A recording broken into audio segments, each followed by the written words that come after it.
చంద్రబాబు మోసపూరిత హామీలపై ప్రజలు ఆలోచించాలని, ప్రతి ఇంటికి వెళ్లి చంద్రబాబు మోసాలను వివరించాలని జగన్ అన్నారు. పేదవాడి భవిష్యత్ బాగుండాలంటే మళ్లీ జగనన్ననే తెచ్చుకుందామని చెప్పండి. చంద్రబాబు అనే మాయలోడి వల్లలో పడద్దని చెప్పండి.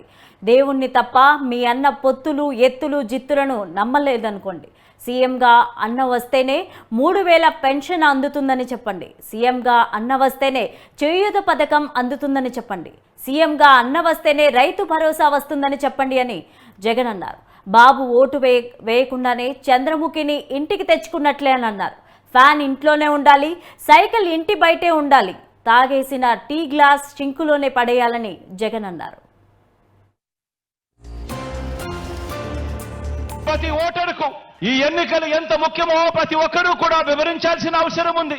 ఈ ఎన్నికల్లో వేసే ఓటు వచ్చే 5 సంవత్సరాలలో వారి భవిష్యత్తును ఎలా మారుస్తుందో వివరించటం చాలా అవసరం. 2019 ఎన్నికలకు ముందు మీ జగన్ ఒక మాట చెప్పాడు, గుర్తుందా? 2019 ఎన్నికలకు ముందు మీ జగన్ ఒక మాట చెప్పాడు. ఆ మాట జగన్ చెప్పిన ఆ మాట, మీ బిడ్డ వస్తాడు, మంచి రోజులు మీకు తెస్తాడు అని చెప్పి మీ బిడ్డ మీకు మాట ఇచ్చాడు. 2019లో జగన్ ఈ మాట చెప్పాడు. ఈ రోజు మళ్ళీ మీ అందరికీ 5 ఏళ్ల తర్వాత మీ బిడ్డ మరో మాట చెప్తా ఉన్నాడు. నేను చెప్పే ఈ మాటను ప్రతి ఊరిలోనూ చెప్పండి, ప్రతి ఇంట్లోనూ చెప్పండి, ప్రతి గడపకు వెళ్ళి చెప్పండి ఈ మాటను. పేదవాడి భవిష్యత్ బాగుపడాలంటే, జరుగుతున్న ఈ మంచి కొనసాగాలి అనంటే మళ్ళీ జగనన్ననే తెచ్చుకుందాము అని చెప్పి ప్రతి ఇంటికి వెళ్ళి చెప్పండి, ప్రతి ఊర్లోనూ వెళ్ళి చెప్పండి, ప్రతి గడపకు వెళ్ళి చెప్పండి. పేదవాడి భవిష్యత్ బాగుపడాలంటే, జరుగుతున్న ఈ మంచి కొనసాగాలంటే మళ్ళీ అన్నను తెచ్చుకోవాలి అని చెప్పి ప్రతి ఇంటికి వెళ్ళి చెప్పండి. మన అన్న సీఎంగా తెచ్చుకుందాము, మన అన్న ప్రభుత్వాన్ని మనమే రక్షించుకుందాము. బాబు అనే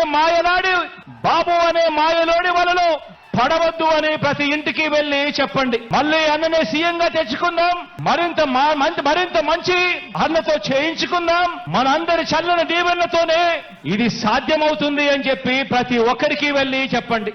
మీకోసం నిలబడిన మన అన్న మీద 6 డజన్ పార్టీలు బాణాలు ఎక్కుపెట్టాయి. ఆ అవ్వ తాతలకు, ఆ అక్క చెల్లెమ్మలకు, ఆ రైతన్నలకు, ఆ పేదలకు మీ అందరి తరపున జగనన్న నిలబడ్డాడు కాబట్టి ఈ రోజు జగనన్న మీద 6 డజన్ పార్టీలు 6 డజన్ బాణాలు ఎక్కుపెట్టాయి. అయినా అన్న పొత్తులు నమ్ముకోలేదు, అన్న మనల్ని నమ్ముకున్నాడు, ఆ దేవుడిని నమ్ముకున్నాడు. అన్న ఒంటరిగానే సింహంలో మనందరికీ తోడుగా నిలబడ్డాడు అని చెప్పి ప్రతి ఇంటికి వెళ్ళి చెప్పండి. మన అన్న ప్రజల్ని, దేవుడిని తప్ప పొత్తుల్ని, ఎత్తుల్ని నమ్ముకోలేదు. మన అన్న ఎప్పుడు మోసాలు చేయలేదు, ఎప్పుడు అబద్ధాలు చెప్పలేదు, ఎప్పుడు జిత్తులను నమ్ముకోలేదు మన అన్న.